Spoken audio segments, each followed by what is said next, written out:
When a farmer in New South Wales, Australia, discovered a large black object sticking out of the ground in a remote part of his land, he thought it was a tree. But this turned out to be a piece of space junk which had fallen from the sky. The Australian Space Agency later said it came from a SpaceX capsule. Dr. Brad Tucker is an astrophysicist at the Australian National University, and he was called to examine the object.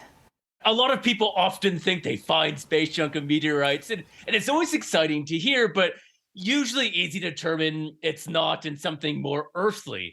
But in this case, when we got the call, we also knew this that previously, a couple of weeks prior, the trunk of the SpaceX Crew 1 capsule had re entered over the area in Australia. And at that time, lots of people saw it breaking apart. They heard sonic booms, and the place the farmers were calling from was smack underneath that path. So I was like, hey, this actually may be junk. And then when I saw the photos, you clearly saw that there was something weird about this. So it was an exciting call to some degree to go and hop in the car and drive relatively nearby, a few hours, to go investigate and confirm that this was indeed space junk from the SpaceX Crew 1 trunk capsule. Usually, when we have reports of space junk, it's hard to figure out the source because there could be so many different things.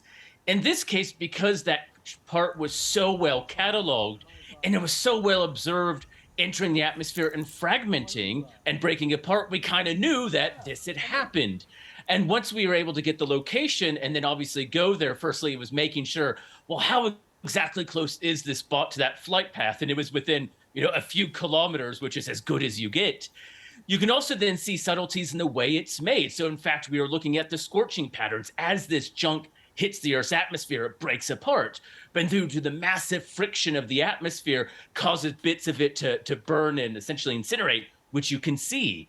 You can then also see the materials that it was made up of to confirm, this indeed is high-tech manufacturing and not farm equipment laying down, so to speak. And the benefit here, which was the final part, was there is part numbers on it. Very rarely do you get the part numbers labeled. And this allowed us to confidently say it was from this and actually then reach out to SpaceX, who then also confirmed that it was indeed theirs.